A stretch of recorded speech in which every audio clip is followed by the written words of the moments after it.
Okay, welcome everyone. It's great to be back for the third First Panda Forum. My name is Terrence Fleming and I am the development manager at Red Panda Network. And today I'm really excited to be here with Gunjan Menon, who is the creator of the Firefox Guardian.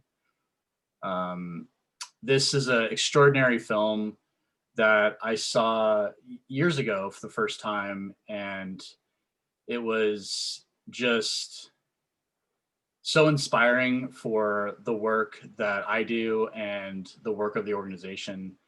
It's been such a just pivotal part of us telling our story and the story of the communities that have committed to protect red pandas. And it centers around a forest guardian named Menuka.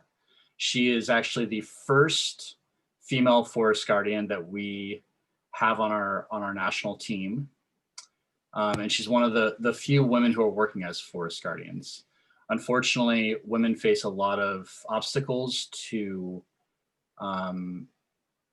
pursue careers, including the conservation field. So this is the story of Menuka, as described by Gunjan, a unconventional wildlife warrior who, against all odds, is following her heart to save the last of the red pandas. And it's described as a conservation love story, which I think is a perfect description, and I love that. But anyway, thank you so much for being here with us, Gunjan. Thank you for having me, Terrence. I'm so happy to be here. Apologize for the winded intro. But so we're about to get started, and I just want to remind you that if you have any questions, please leave them as comments on the Facebook live stream, and we'll leave some time at the end to answer them. But first, let's start with the Firefox Guardian trailer. So we're going to show that right now. And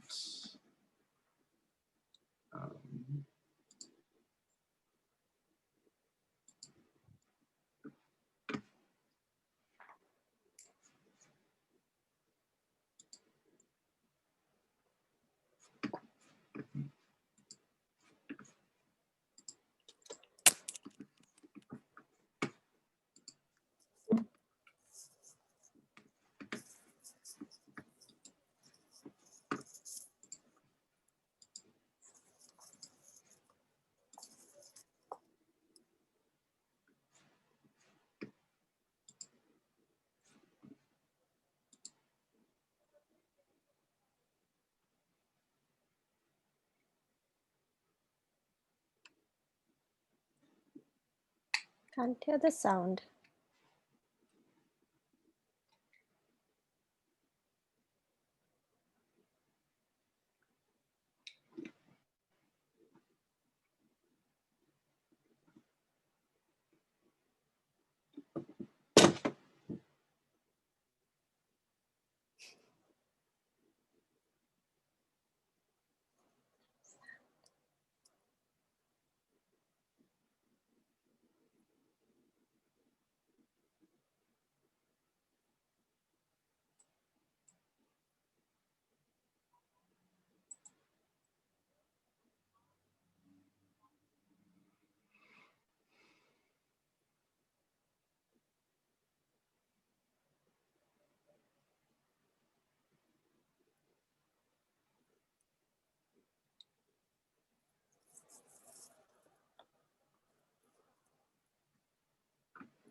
I just love that preview, and I've seen it a fair number of times now, and I still just get so just moved by it. I wasn't getting audio. I hope the people were able to hear.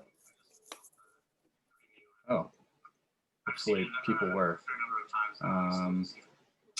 If you weren't, please let us know and we can re-show it. But yeah, interesting. Okay. sorry about that if that didn't have audio. But yeah, so the actual film is not available to stream online. It's now through another platform, correct? Right. So it's on Shorts TV, and the schedules keep changing. So whenever they put it on, I usually put out the information on my channel. Or like if someone wants to screen it in their areas, or in schools and colleges especially, we love having screenings like that. So then I usually share the link, a download link with people, and then we can screen it for people. And we've done that quite a few times, where people have had their own screenings, and then we just asked that you donate whatever ticket money you collect to Red Panda Network. Oh, that's so cool. Well, yeah, I mean, the amount of reach this video has had, the amount of people it has seen it and it has touched and connected with our mission to save red pandas is just phenomenal. And we can't thank you enough for creating this film and just connecting people to red pandas the way it does. I mean, even just watching the trailer, I get emotional. So anyway, you guys are doing the real job. I just was like a teeny medium. I mean, this is very tiny compared to what y'all are doing. So thank you. It's a collaborative effort, right? So speaking of that, so I mean, I'm sure people just want to know, and I do too, because I haven't actually heard any of this either, is what was it like filming the Firefox Guardian? Yeah, it was my first film, which I was making as a part of my master's in wildlife filmmaking. And I was in Bristol at the time in United Kingdom. And I had my mindset that I wanted to make a film about red pandas, because before that, I mean, I've always been fascinated with them, but I never had a chance to, tell a story about red pandas at such a large scale, because as you know, it's very difficult to find them in the wild, and it's also very expensive to go to those remote forests and, be able to see them. So before that, I thought that, okay, it's just a far-fetched dream. But then when we actually had to make a 15-minute film, I thought, okay, this is the time. It's now or never. I am going to tell a story about red pandas, and I'm going to tell it well. But then I started speaking to my friends about it, and nobody knew what red pandas were. People, like very few people knew. I mean, there are red pandas in the Bristol Zoo, so few people knew, but very few have ever heard of them in the wild. Very few knew what they actually look like.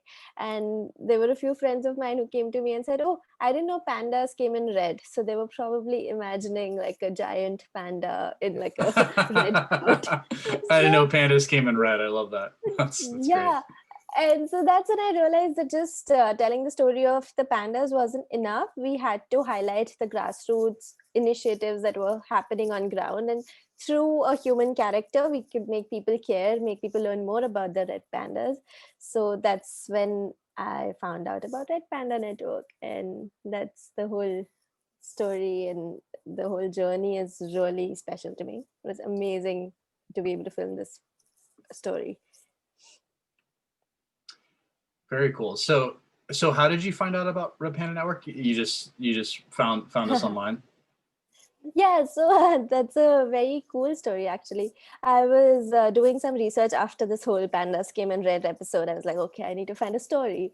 Then after a lot of research, I found this blog on your website only, which was titled Role of Women in Red Panda Conservation. And I saw this photograph of Menuka where she's standing right in the center, surrounded by all the male forest guardians, and that photo was all it took me to decide that, okay, this is the story I want to tell. This is so cool, and this is so important. If she's the first female forest guardian, then there must be a story there.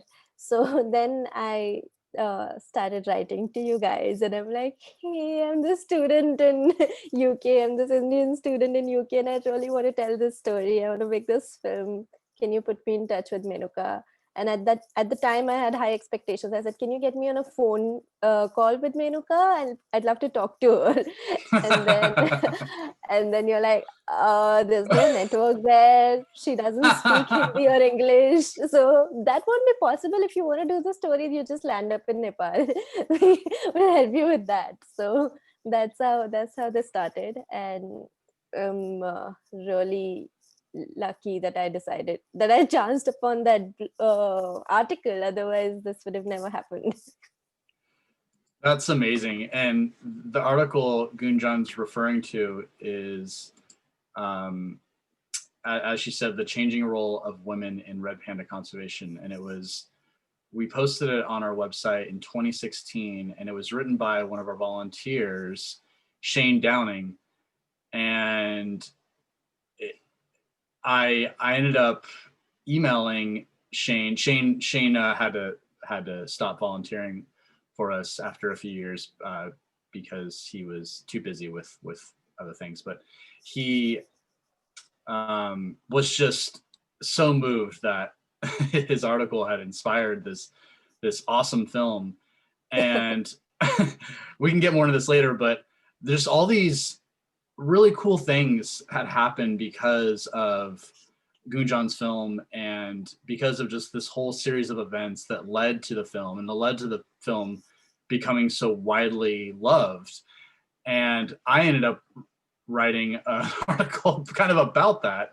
And it also included my daughter, who saw the film, and she's only 6. I think she was 3 or 4 at the time when she first saw the film, but she just always wanted to watch it. She probably watched it, a dozen or so times, and she just always and still asks, like, can we watch the movie about Menuka? And she just really became just inspired by Menuka. And so I ended up getting her a photo of Menuka framed, and it's in her room, and I ended up taking a photo of her holding the photo of Menuka and sent it to my coworkers in Nepal with the Red Panda Network, and they shared it with Menuka, and then they took a photo of Menuka holding the photo of Emmy holding the photo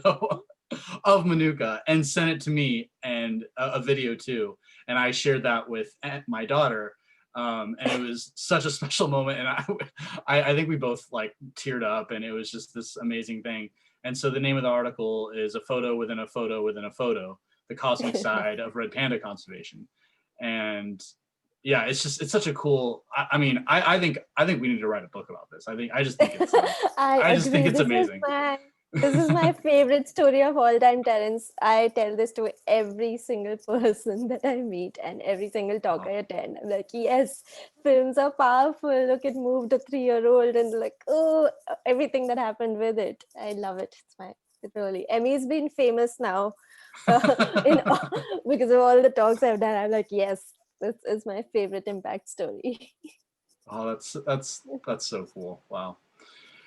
Okay, I'm sure we could talk about that all day, but so I mean, during the filming process, were there any favorite moments or memorable experiences in Nepal?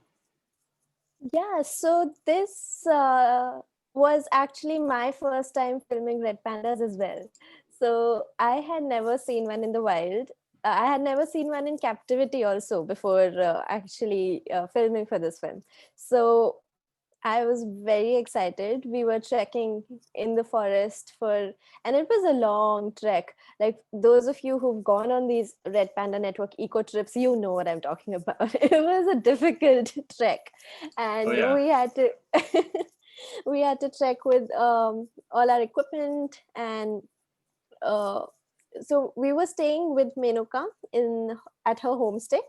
And the red panda core habitat where we actually find red pandas was about 4 to 5 hours away from there, like on foot. So we used to like just go there every day, first get into the core habitat and then start looking. And that day, and we had to come down every 3-4 days to charge our batteries, because in the core habitat there are electricity problems. So then we were at her house. We were shooting interviews with her, and then one of the forest guardians gave us a call saying that, oh, we found a panda, we found a baby, and we dropped everything. We like collected all the equipment we could, and we ran. So that trek that usually took 4 hours took us like half the amount of time, because we were just so excited. We're like, red panda, red panda. We were just Wow. running. And and the first time I saw red panda, there was such a magical moment. I mean, nothing compares to seeing a panda in the wild, and the way it looks just sitting there on a tree, chilling, just not bothered. It's so beautiful. So I think that's one of my top favorite moments from the shoot, when it like first lifted his head and like looked at me, and then went back to doing whatever it was doing. And that was really magical. And I think that's the reason why it's been like 3 years since we released the film. And we shot this in 2017, right? So it's been 3 years since we released the film, but I still keep talking about it. I still keep taking the film everywhere. We just keep advocating for red pandas in the wild, because that moment doesn't leave you. You see a red panda in the wild, it stays with you, and I think it changes your life. So that's what's happened to me. It really does. It's a really special and magical moment. I mean, I've also had the opportunity, and I think, I don't know if our pandas that we saw were the same age roughly, but the one I saw was also a baby.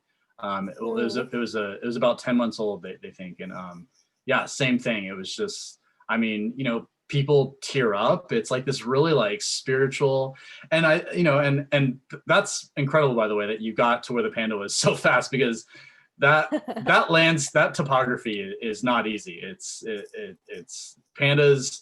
They like to live in not accessible areas for humans.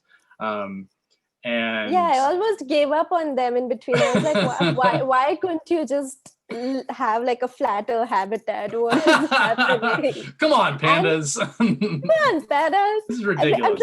trying to help you. Just be kinder. And then the worst thing was that Menuka would just run about in her flip-flops, and because that's where she's grown up, she's a hill girl, and we, with all our trekking equipment, would be like struggling behind her to catch up. So that was She's hilarious. just moving swiftly in her flip flop. That's amazing. Wow.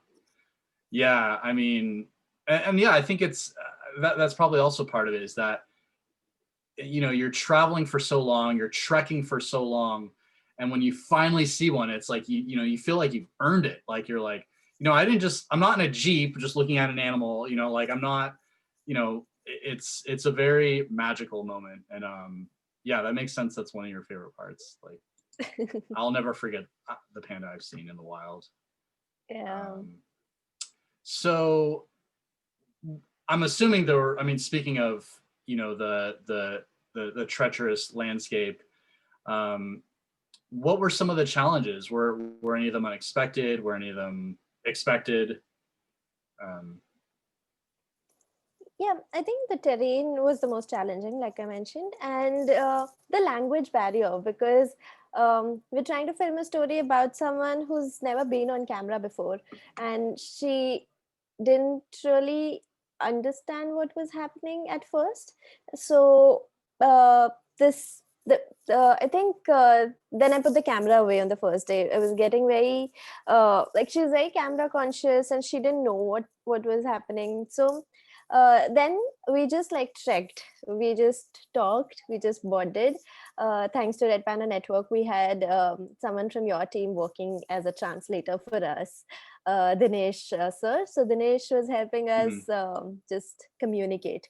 So it was so by the third day, then she finally started opening up. We like just took 2 days to just bond, and she didn't speak English or Hindi, I didn't speak Nepali, but I think it was our love for mutual love for red pandas that helped us bond. We would just talk about red pandas.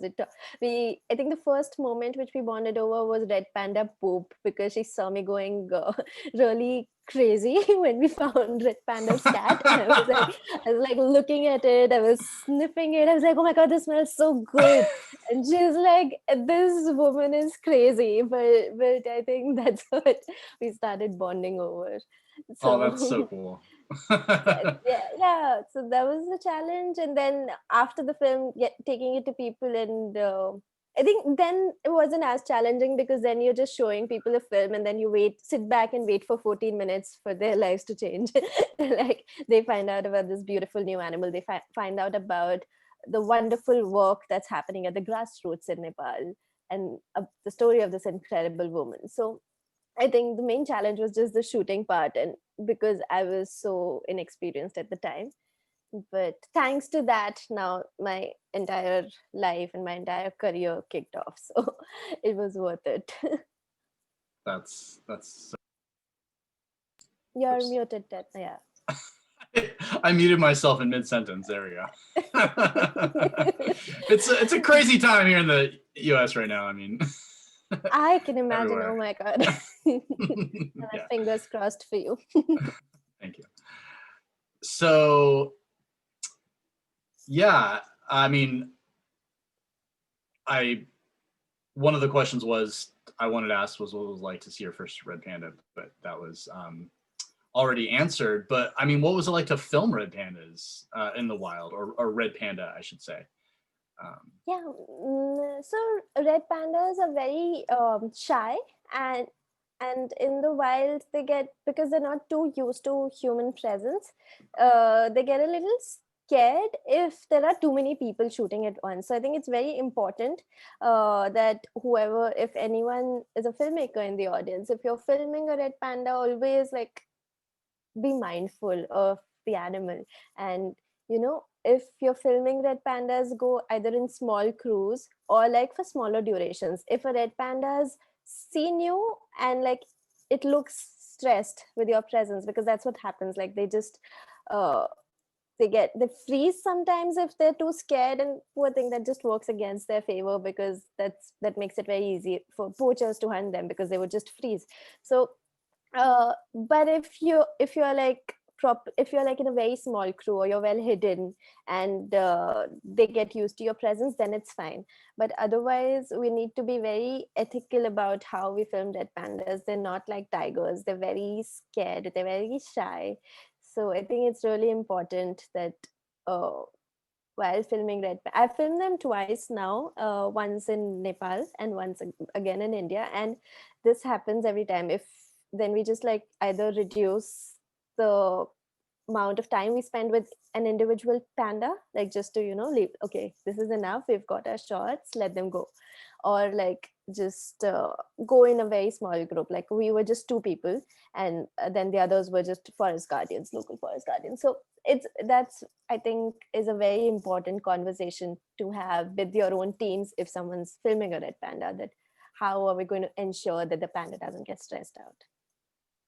I completely agree, and I mean, this raises such an important conversation. I mean, like you said, the ethics of filming red pandas, and ecotourism, and I mean, it's the reason why we follow Red Panda Network follows a very strict protocol with our eco trips, which includes limited group sizes and only so many groups during certain times of the year. Obviously not during breeding or coving season, and obviously not during monsoon season for other reasons. But yeah, I mean, and I think part of what allows us to have those like really incredible moments seeing a red panda in the wild is partially because they're an arboreal animal, so they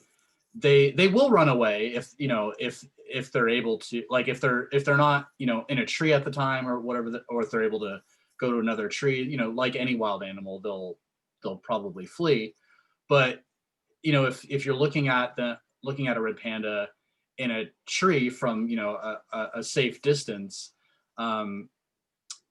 it'll likely obviously notice you, and it'll be curious and a little bit skeptical about what you are. But they let us view them. I mean, they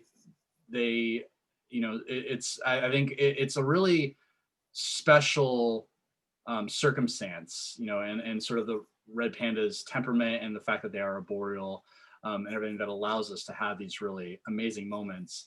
And those are only sustainable if, like you said, if we don't stress them out too much, if we go in small groups, we don't go too often, and when we do go, we're really quiet. And I remember when I saw a red panda, I was with an eco trip, one of our eco trips, and we whisper, you go like, oh my gosh, that's a red panda right there, oh my god. And it's funny, if there's footage, video footage of any of our eco trips during a red panda sighting, all you hear is like, oh my gosh, it's a red panda, oh my, like, oh my gosh, this is so beautiful, I can't believe it. Yeah.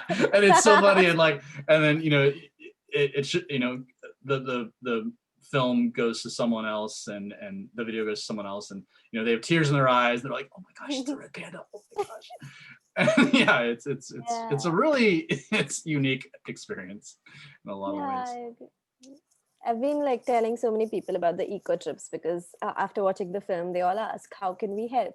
How can we see them in the wild? So then I tell them that this is such a lovely initiative that's happening, and it's sustainable, right? A lot of other trips do not respect the animal like you do.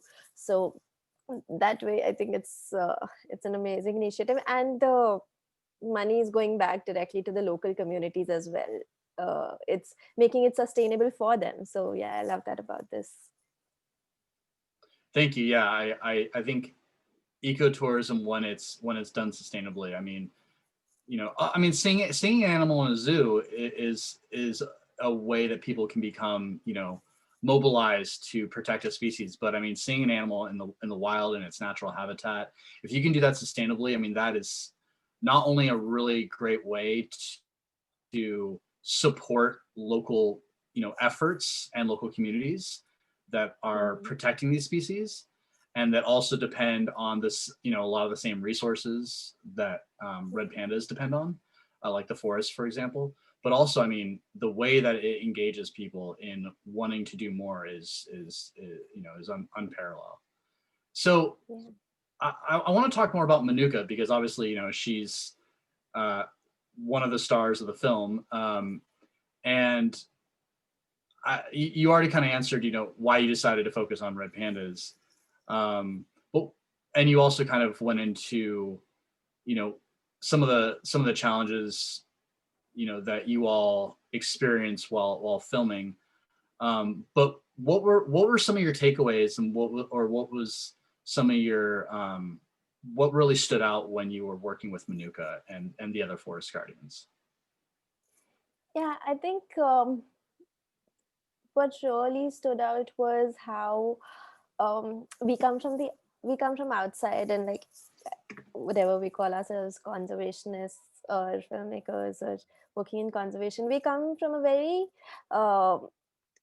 save the species perspective, or we have this savior thing that we are going to help save a species. But for people like Menuka and the forest guardians and the local communities there, I realized that this was just a way of life. This is they feel this ownership towards these forests and red pandas. Like, she would refer to red pandas as my red pandas, my forest. Yeah, we're doing this in our forest. So they actually love where they are. They want to protect it. And she was like, we don't let any poachers come here.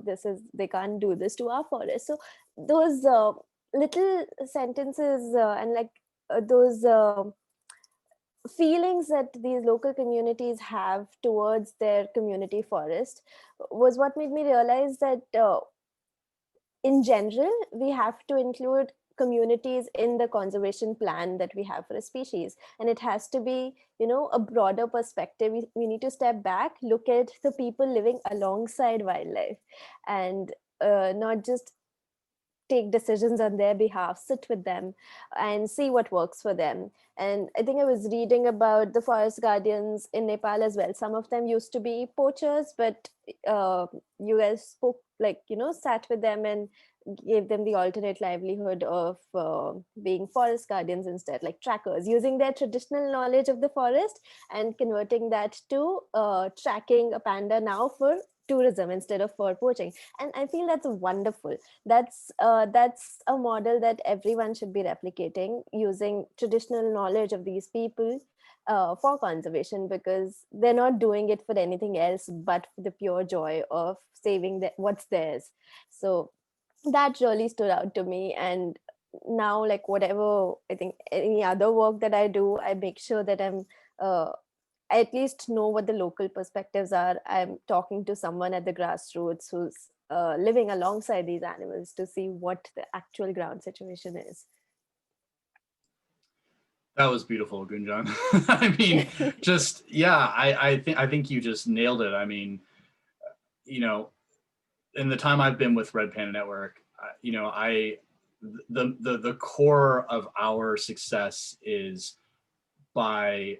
in working with local people and figuring out ways for them to do what they already want to do, creating opportunities for them to live sustainably and in harmony with local wildlife. And I mean, our director in Nepal, one of my favorite quotes that he likes to say is, conservation cannot happen on an empty stomach. And I just think that's so profound, because I mean, like you said, a lot of times I think the sort of typical, archetype or whatever of a conservationist, right, is like, yeah, going into a place and being like, we're going to save this animal. But it's so much more complicated than that. And it really depends on, allowing, everyone, all the stakeholders, the species, the ecosystem, everything to live sustainably. And it can't work when, one is not being included in this plan. So yeah, thank you for bringing that up. That's, yeah. And I mean, the part of the film where Menuka, says, I love red pandas. I probably won't get this verbatim, but, I'll do anything for red pandas, to save them. Like, that is just such a beautiful moment. I mean, so special. Yeah. Yeah, it's so incredible. So real quick, if you're just now joining us, this is the First Panda Forum, and my name is Terrence, and I'm here with Gunjan, and we are talking about the Firefox Guardian, which is the extraordinary film that Gunjan created.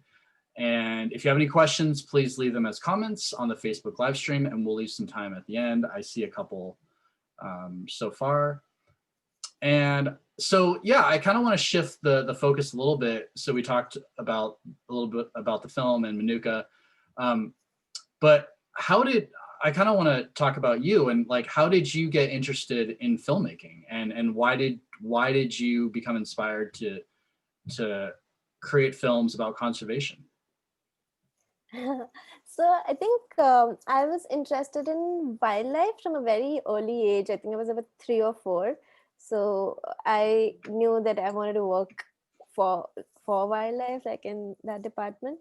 And then I grew up watching a lot of documentaries, and I always was interested in the last 10 minutes when they showed the behind the scenes footage of these people in these exotic places with big cameras. What I didn't realize at the time was that it was going to be so difficult. It all looked very glorious back then. But yeah, those were my two passions, wildlife and filmmaking. So when I grew up, I decided to just merge these two together and form a career out of it.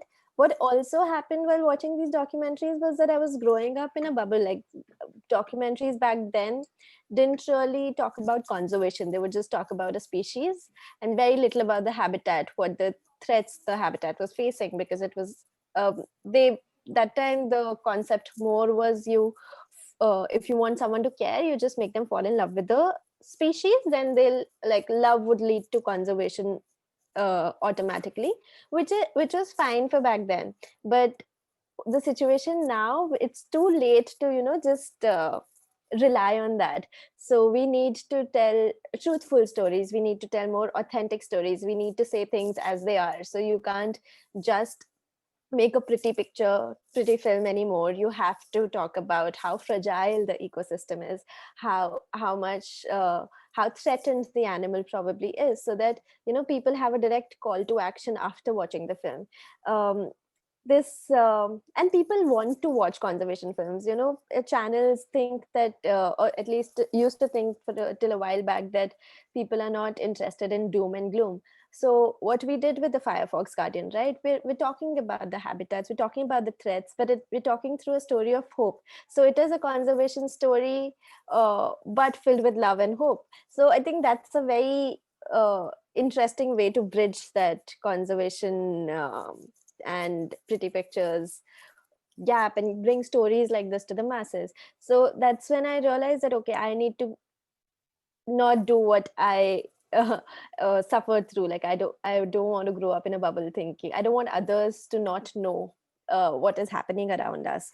Like I saw beautiful polar bears, but I didn't know how fragile the the ice caps were melting and how fragile the polar ecosystem was.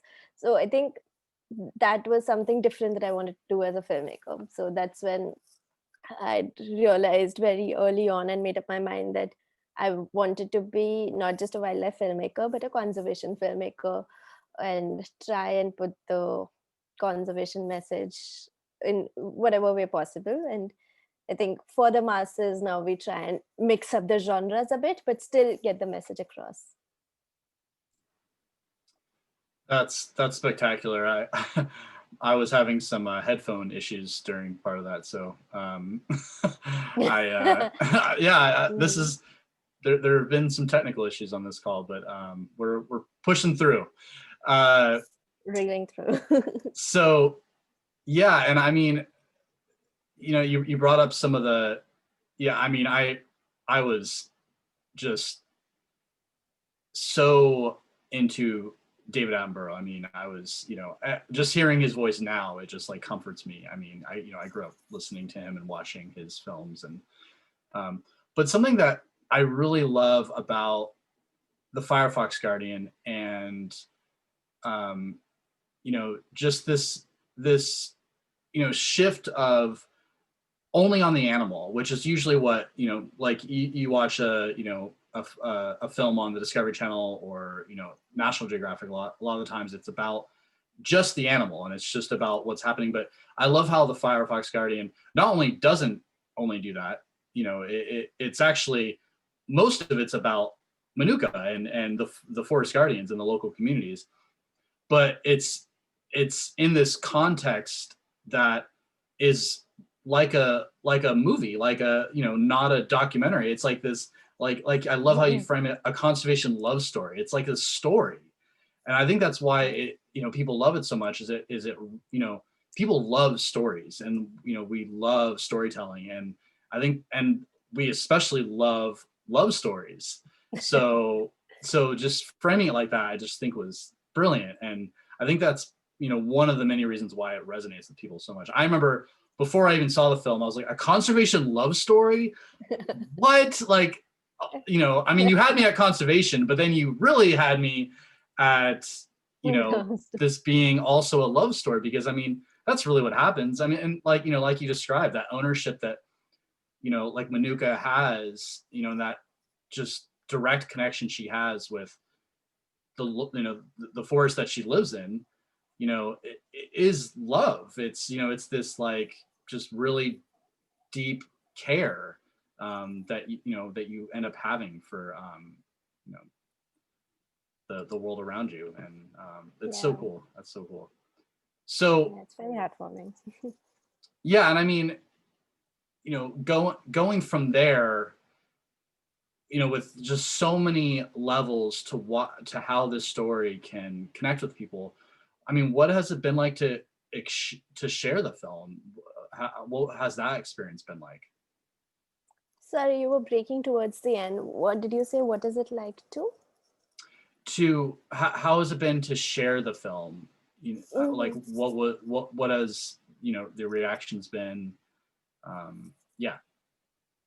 Yeah, I think it's been really interesting, especially with students, like school and college students. We've taken it to a lot of educational institutes. And what I absolutely love is that I get the reaction which I intended to get while making the film. Like when Menuka shares her struggles, people are like a little bit, sentimental. When she when you see the panda for the first time and the panda lifts his head and tilts his head, that's when I get all the oohs and ahs. But what it also does is it starts a conservation. Okay, it conversation. Sorry, I it do the starts a same thing. I do this all the time. I write the word conservation so much in my work, and sometimes I'm like, wait, that's conversation. I mean, they're only a couple letters different, right? I mean, let's be fair. Yeah, my bad, my bad. So yeah, it starts the conversation about red pandas, and it starts a conversation about a wider thing, that's ecofeminism and the role of local communities. And people actually see that, even kids, people start talking about, oh, that's wonderful, what else is happening with her. They want to know how they can help. And it's been wonderful, just showing people that this beautiful species exists and it needs our help. It's not all over for them just because the film is made. We're like still talking about these things because they're still threatened. I mean, things are getting better for them. There's so many people working for conservation for them, but things are still not all okay. And this is a conversation that has started, and people, every time they watch the film, it's not like just a Bollywood film where they're watching and going back. They're going back with this thought that, okay, maybe I need to do something. And I think that's really special for me, and that's incredible, especially uh, like you described what happened with Emmy. She said that she wants to be a conservationist when she grows up, and that's beautiful. Like stories like that really make my day, week, month, year, everything, because uh, I got inspired to get into this profession after watching a couple of films. So if this little film can do like even play a small part in that, then that's something very special and close to my heart. So I love the response that this gets. That's so cool. Yeah, I mean, it must feel so great to be inspiring so many people to, you know, do something that's critically needed, which is to commit to saving these species. I mean, that's the only way we're really going to save them, right? Is with Yeah. that deep desire to make sure that they stay on our planet, you know. And Mhm. that's what this film does. I mean, Yeah, and what's also special about this is that I crowdfunded for this, right? So a lot of people from this community, like Red Panda Network, people like Jason Cooper, Michael Farrell, they, stepped up and they wanted to help me make this film, and they've like been so generous. And a lot of others in this community itself have, contributed and helped make this film, because I had no money. I just had a good story to tell. But if this whole community, we like stand up for each other, we support each other. So that's been really wonderful, how I saw that the red panda community especially, they were people who loved red pandas, and they would stand up uh, and they would come together to make something like this possible. So I think I couldn't have done this without those people. There's so many others who even contributed like a small amount, but it all adds up and you're able to actually go and feel otherwise. yeah, and actually, you mentioned Jason, and I had the pleasure of meeting him at our we called it the Red Panda Film Mini Fest, and we've had two actually, and we had one here in Eugene, Oregon, and it was sold out. I mean, it was Wow. so cool. I mean, you know, I think the theater holds like 110 people, and I had to bring in extra chairs, and it was just such a powerful experience. And it was really cool to meet Jason because, yeah, he's been involved. Like you said, he's been involved since the beginning, and Hmm. it was really cool talking to him about that. But so, I mean, I know you don't want to talk about this because you're so humble, but I mean, the amount of awards this film has won is incredible, and I mean it.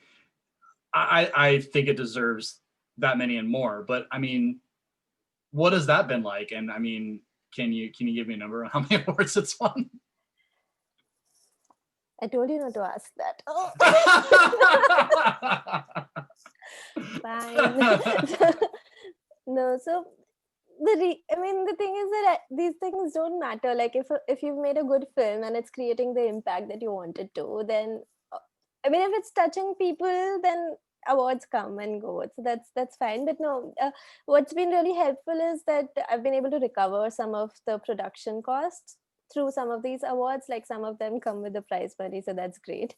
Oh, But yeah, but through these film festivals and the awards that I've been getting, I've been able to screen the film to a lot of countries. I think it's been screened in 15 countries around the world right now, and it's 38, around 30 plus awards. I think the number is 38 right now. But I love that you're literally running out of room on your I every so often I update the poster on our website and on social media, and it's funny that the newer ones just have like no room for any more awards. So the one that you have right now, was like updated in June 2019. I haven't like put up new laurels after that. So it's just gonna be a poster of awards, and you'll see a red panda. You know, there. Yeah, after a point I was just like, okay, fine, this doesn't really matter. I can stop updating the poster. Those who know, they know, so it's fine. I mean, it's probably not going to stop winning awards, so yeah, you probably just need to stop updating the poster. I mean, it is going to, right? Eventually they have this policy of it has to be released like within the last year. Right, they're going to be like, we don't have any more awards to give you. I mean, I'm sorry, you have all the awards. There's just no more. So, I mean, I know I'm really curious about this. I'm sure other people are too. But so, what are you up to now? What are the new projects that you're working on? So yeah, I'm working on a couple of digital series here now in India, and developing another feature film now. I've moved to Pico Films, and this time it's a project that's even harder than Red Pandas. We're trying to film a species that's extinct in the wild. So we're gonna be working. Yeah, we're working with the scientists to sort of find proof of their existence in the wild. So I mean, that we're still developing that, waiting for a few grant proposals to come through. But apart from that, my husband and I have started an organization called Beyond Premieres, which stemmed from this idea that filmmaking is so powerful and it can have an impact. So, and the joy this film brought me, right? Whenever people took back something, or whenever we put money back into conservation, or whenever people would, talk about Red Panda, or somebody took an eco trip after watching the film. So think like you're giving back to the conservation community. So that really made me think that filmmaking is so powerful, and this is the joy that I get out of it. So why shouldn't like everyone experience this? So Beyond Premieres is an initiative that where we help filmmakers and connect them to NGOs, and which work in the same field as their as the subject of their film. So for instance, like I connected with Red Panda Network. If someone's making a film on tigers, then I would probably connect them to an organization that works in the same thing, and just generally sitting with them and devising an impact strategy that could help them take the film beyond just releasing it, taking it forward. So this is something that I always say: don't abandon your films after you release them. You take it forward, you take it to as many people as possible till you feel your goal has reached. I mean, you've reached your goal. So that's what we're going to like help other filmmakers achieve as well. It is a very small scale initiative right now. I mean, we've just started, but it's just to go one step beyond that premiere, hence the name. I love that. I mean, yeah, like the idea, I mean, essentially helping people do what you did, which was, connect to a nonprofit or an organization that's doing the work, and, yeah, connecting them with filmmakers, which will, yeah, like you said, I mean, films do make can make a huge impact. And organizations don't always have, those resources or those, those connections, those skill sets to make not only a film, but like a really well done, powerful film, like the Firefox Guardian. So I just think that's awesome. And yeah, please keep us posted on Beyond Premieres. Yeah, so it works both ways as well. Like if organizations who partner with us need someone to make a film for them, then there's a team that can train emerging filmmakers to, sort of, because they don't necessarily have a budget to afford a professional filmmaker. So they can, get a team of emerging filmmakers and we can guide them on how to do this. Or filmmakers who want to make a film and want to connect with an NGO, then it works that way as well. And we also have a team of lawyers working with us. So we want to try and get impact policy level changes as well. Hasn't happened yet, so we're not going to talk about it, but that's the idea right now. So cool. Oh, that's so exciting. So I think we should maybe start answering some questions from someone other than me. So Ajit is asking, how can we protect red panda like China has done with the giant panda? And this is a great question. But I mean, what are your thoughts on that? Isn't that more a question for you than me? I was. I mean, it's a great question, and it's. I mean, that is the question, right? Like how? I mean, the giant panda is no longer an endangered species, and obviously one of our goals is to have the red panda not be an endangered species. But yeah, but I think it's the habitat. Protect the habitat, the species will thrive approach that you're also following, and from the perspective of a filmmaker or storyteller, then you just create as much awareness as you can, that you can influence policymakers in your area to include these species in your in their conservation plan. But you can answer this better. No, I think, especially in the context of like a filmmaker, I think that you're exactly right. I think that's really the answer, is to raise awareness, mobilize people as much as you can with this story and this call to action. And from there, you can hopefully make higher level change, like you said, like policy, just changes in behavior among local people, to be able to be in a position to prioritize conservation. Yeah, it's obviously it's a very complicated answer, but I think you're exactly right. I think the Firefox Guardian is doing exactly that. I think it's helping. And I think Red Panda Network is doing Virtual 5. Mutual Admiration Society. Exactly. So Carson the red panda, who I love them. Okay, cool. Yeah, I it's a small community, the red panda. It's growing. It's a growing community, but we all know each other. It's a tight knit.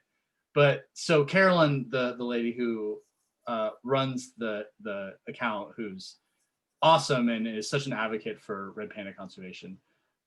She's just saying, good morning from Carson the red panda, and thanks for all you are doing for red panda conservation, Gunjan, and thanks for inspiring others to want to help in your conservation mission and efforts. So thanks, Carson. Oh, thanks, Carson. I love it. They share everything. They share so many things that I post about, and it's like they have a lovely reach. So that's always helpful. So thank you, Carolyn. I love seeing Carson's posts. Same, yeah, they're great. So, yeah, that's the questions from Facebook, but I have one, and this is my favorite question to ask anyone on here, which is, what is your favorite red panda fact?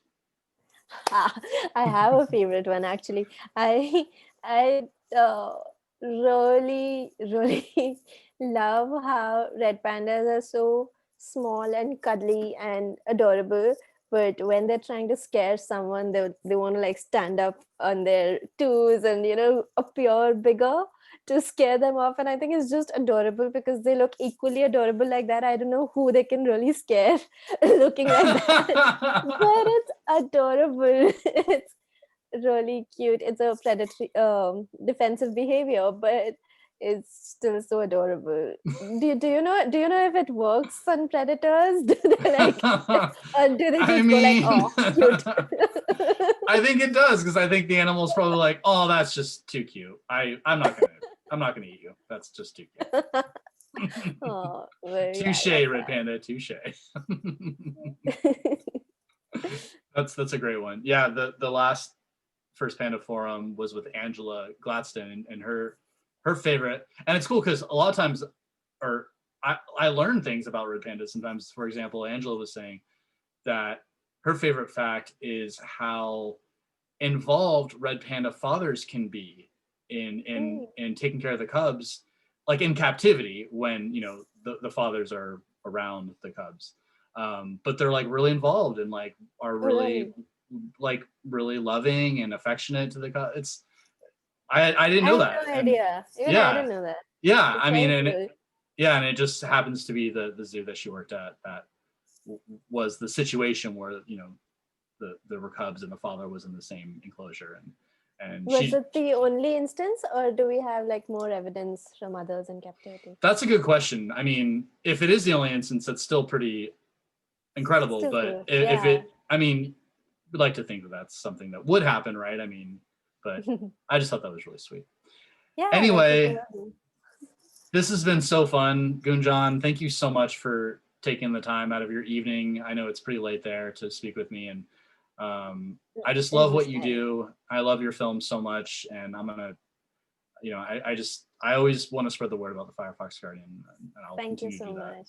Yeah. Thank you so much, and thanks for being such a huge support. Like I couldn't have done any of this without if Red Panda Network hadn't been so proactive and helpful right from the beginning. Like you guys just responded to my emails and were like, yeah, sure. Like who does that? Like who helps out like unknown students who are not known? Like it's easier for people to help me now, but that time like nobody knew of me, but you guys really supported me, and I'll forever be grateful to that. So thank you so much. Well, and shout out to Dambar and Angfuri who work in the Nepal office, who've been like huge support system for me throughout everything. They would just at any hour they just reply to emails and help with the film. They were such a huge they came to India as well. They came down to India for an award function that was recognizing the ecotourism efforts of Red Panda Network in Nepal. So I met them in India again. So it's really this lovely community. I think this happens because of red pandas. They're so adorable that people working in red panda conservation are all adorable. So I love that. That's so cool. Yeah, so they're awesome. Thank you so much. Yeah, thank you. And I mean, now when you're reaching out to an organization, you can be like, I have so many awards, I can't even fit them on a poster. Okay, so work with me, all right? Look at this poster and all the awards. Okay, sorry. Anyway, so if people want to see the film, they can subscribe to the platform it's on, right? That's one way. Yeah, that's one way. And if people want to hold like small screenings and raise funds for Red Panda Network, like you guys do with the film screenings, then they can either get in touch with you and you can put them in touch with me, or get in touch with me directly. I can send them a download link and we can work out how to, work the entire thing out. And I would love that. We always give the film for free if it's for a fundraising purpose. So yeah, they can just get in touch with me. I keep posting where the film is getting screened. So if like on my social media channels, so if they want to keep a track of that, that can also be done. If it's a screening somewhere close to you in your city, or if it's coming on the platform where it's on, then like all the information just goes up online there. Very cool. Yeah, so if anyone wants to do a screening, which as Gunjan said, we definitely encourage.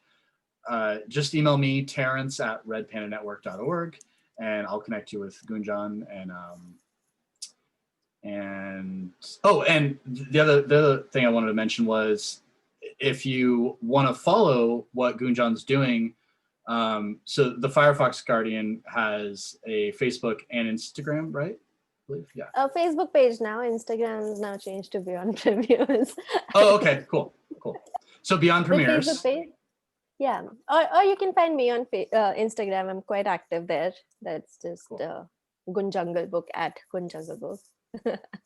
Wordplay there. Yeah, I love that. No, I noticed that before. Excellent. Well, thanks again, Gunjan. This has been great. And have a wonderful evening. And you have a wonderful day. Big day coming up. Right. Yeah. Thank you. Thank you so much. Thank you. Bye-bye. Bye-bye. It was lovely talking to you. Bye.